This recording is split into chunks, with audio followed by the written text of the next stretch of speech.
The College of Engineering already has a strategic planning committee set up to plan the next years for the college. And then following the KNUST corporate strategic plan launch last Thursday, we want to speak with the chairman of the College of Engineering Strategic Planning Committee, Prof. Aedu, on how the university-wide strategy aligns with the College of Engineering strategy being planned. So, Prof, you are welcome. Yes. And thank you. Kindly introduce yourself to us. All right, my name is Samuel Ike Aedu, a professor of civil engineering. Second provost of the College of Engineering, and I am a past president of the Ghana Institution of Engineering. I think this should suffice. Okay, and also the chairman.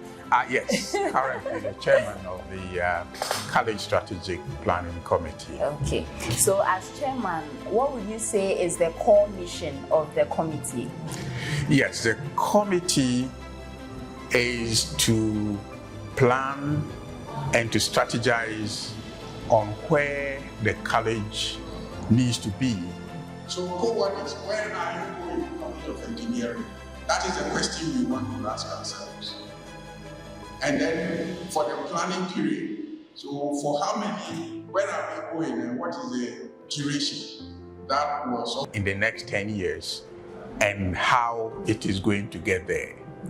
So we are planning for the next 10 years and also the means by which we get there, given the KNUST corporate strategic plan. Okay, so now that the KNUST corporate strategic plan is being launched, how is the College of Engineering plan going to fuse into the university-wide plan, especially in relation to the theme 5, which talks about research and then commercialization?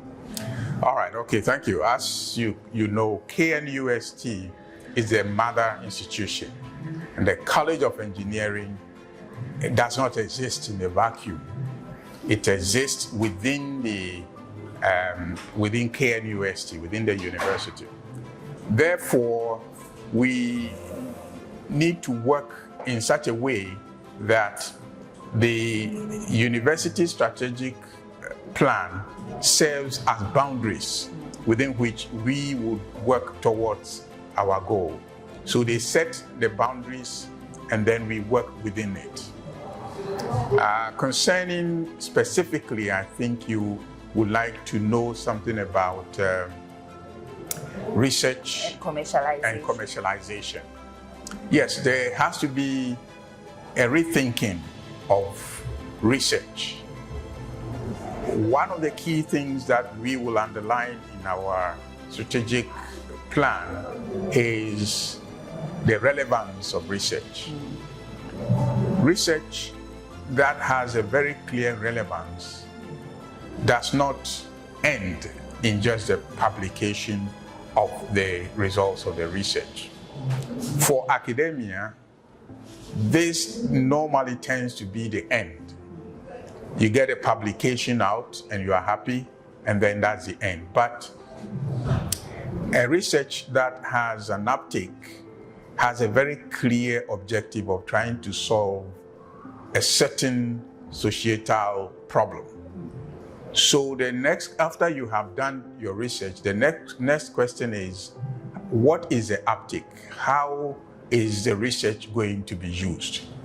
And that is where everything else then starts from. In other words, that is where you would need to strategize on who is going to use the results of your research, and how, if it's a one that you can commercialize, how are you going to commercialize it?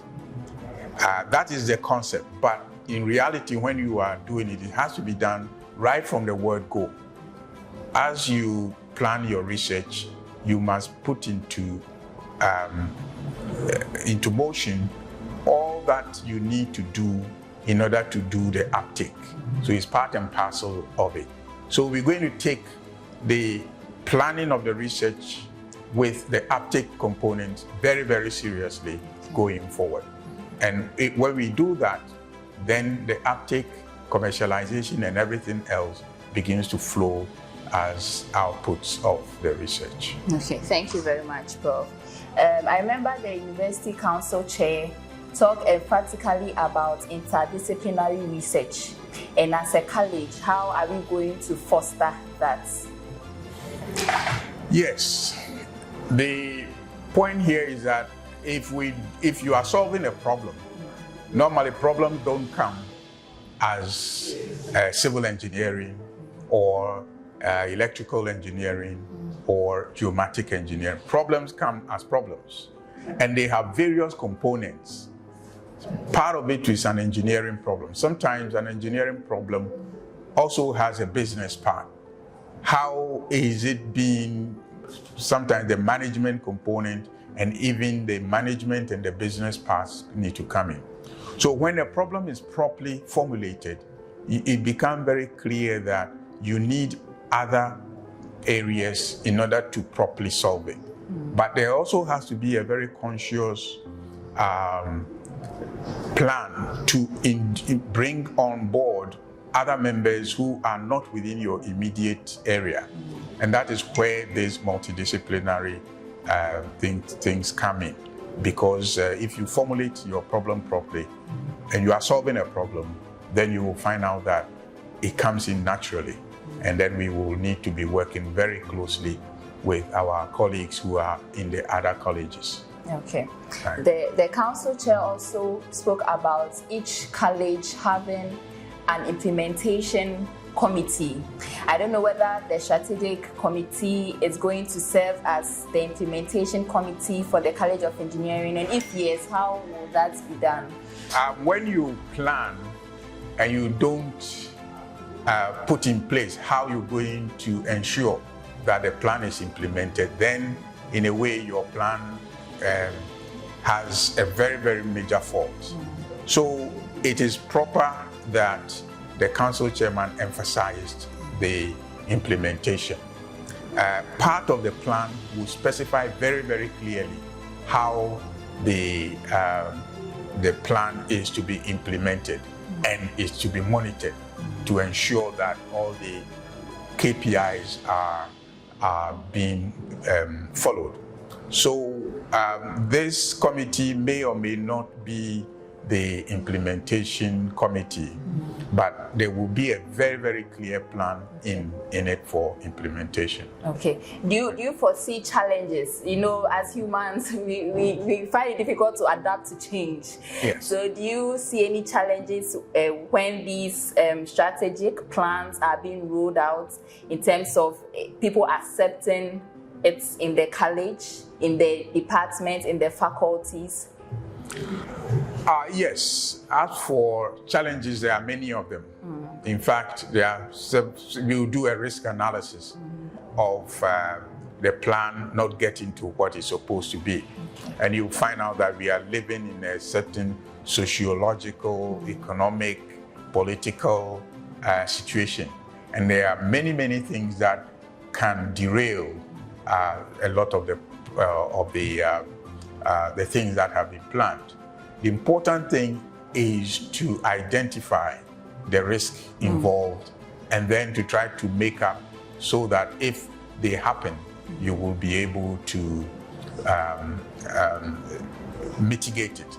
And so that is part of the planning, that we do a risk analysis and find ways and means of mitigation measures. So it will be an integral part of the plan. Okay. Finally, in 2035, how do you envisage the college to be after the plan and everything? Because it's a decade plan, right? Yeah. So what's the future? What does the future hold for the College of Engineering?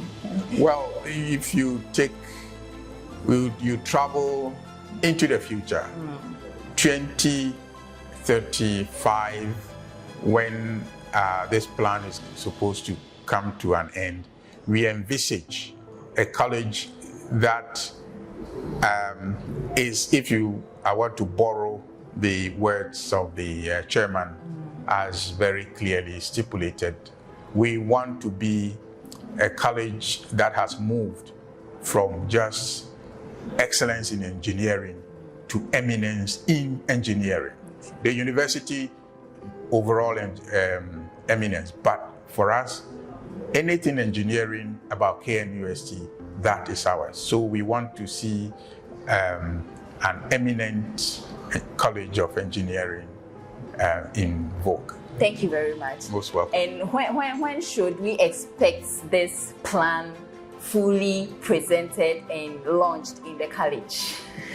Well, we will finish our job, and then we will give it to the provost. Okay. So the launching will be more of the administrative decisions that will be taken, but very, very shortly we will, now that the university plan has been launched and completed, ours will be the next. Okay. We look forward to having it. Thank you very much for your time. You're most welcome.